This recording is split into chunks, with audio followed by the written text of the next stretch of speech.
line. Did they have this problem with free will on other planetary systems or just this one? This one is very, very special. On the other planets, see, I've had people go to lifetimes when they were on these other planets.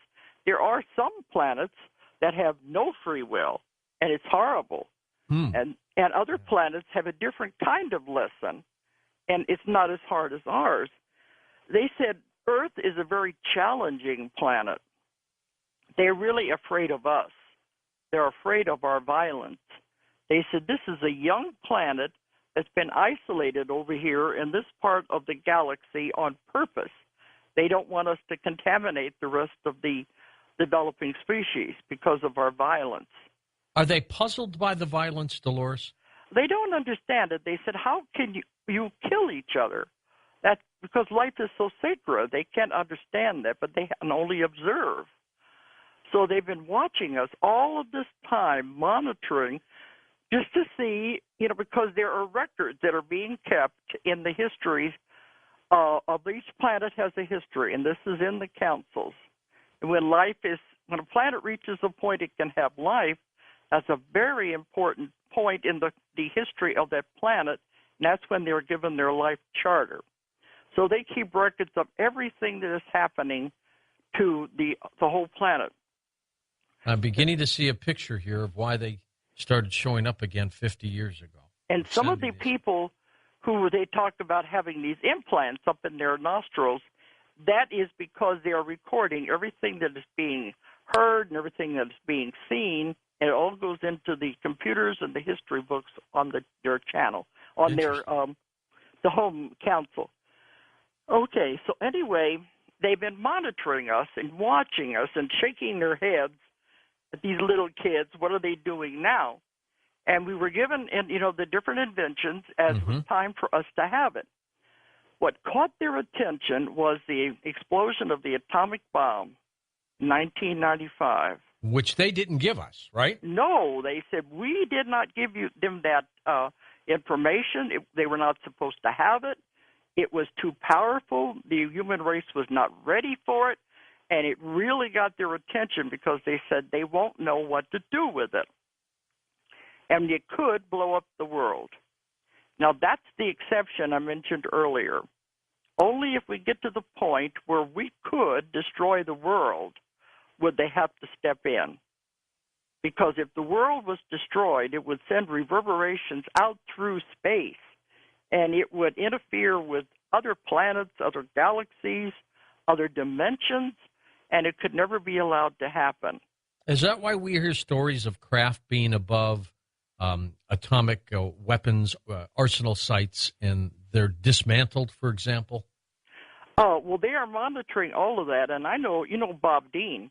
Yeah. He's a good friend of mine. He has talked about where he's heard the stories where they have appeared to different government leaders, right, when they were making these atomic plans to keep them from moving forward.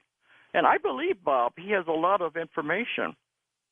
Would they ever destroy us, Dolores, in order to stop us? Now, like you said, in the beginning, they said, let's let it evolve, let's let it happen. They had a chance to wipe us out.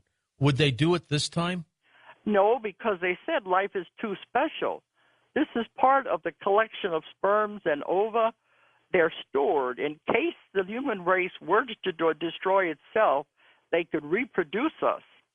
And there's another planet out there, they said, that we could move us to if we had to be. And we could develop on that planet all over again from scratch.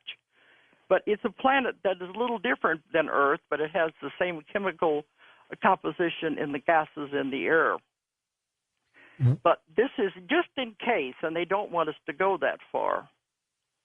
The alien abduction phenomenon that we hear so much about, are they part of that? Definitely, but it has a definite reason. Okay, you can... Go ahead. Sorry, I'm talking over you. I don't mean to. Like I said, when the atomic bomb was dropped, that really got their attention, and they had to come down here, see what these kids are up to. What are they playing around with? And you remember at the end of the 1940s and the beginning of the 1950s is when they began the rash of the first UFO sightings. That's right. That's when it all began, because they had to come and see what was going on. As a matter of fact, 1947, Kenneth Arnold, 1947, Roswell. Yeah. It all started, but just a year or two after the atomic bomb. Before that, you only heard of a few things, just isolated stories and things before that. It all began with the atomic bomb, because they had to find out what we were up to, and was very important, not just for Earth, but for the galaxies and everything. So when they found out what we were doing, they became very concerned, because they said, these kids can't even handle their own affairs. Look at the war they just came through. Look at the things they're doing to each other, the violence. They can't even handle that. They'll never be able to handle an atomic power.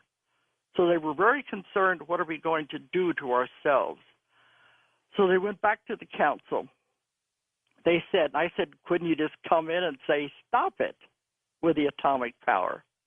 They said, that's interference, and they are bound by that.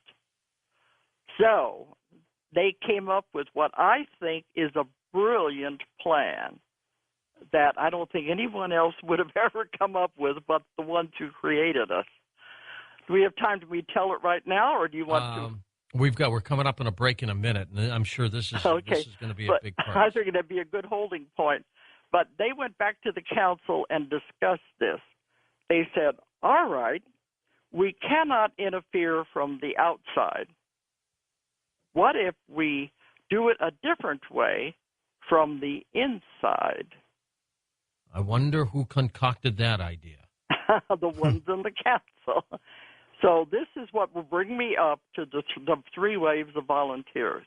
Okay, we'll talk about these three waves when we come back, Dolores. And Dolores, of course, also has been just an expert with Nostradamus and her past life work as well. We'll get into that a little bit later on Coast to Coast AM. Her website is ozarkmt.com, ozarkmt.com. And if you need to email me, that's George at coasttocoastam.com as well. So we'll be right back in just a moment. Fast Hour, Dolores Cannon, next on Coast to Coast AM.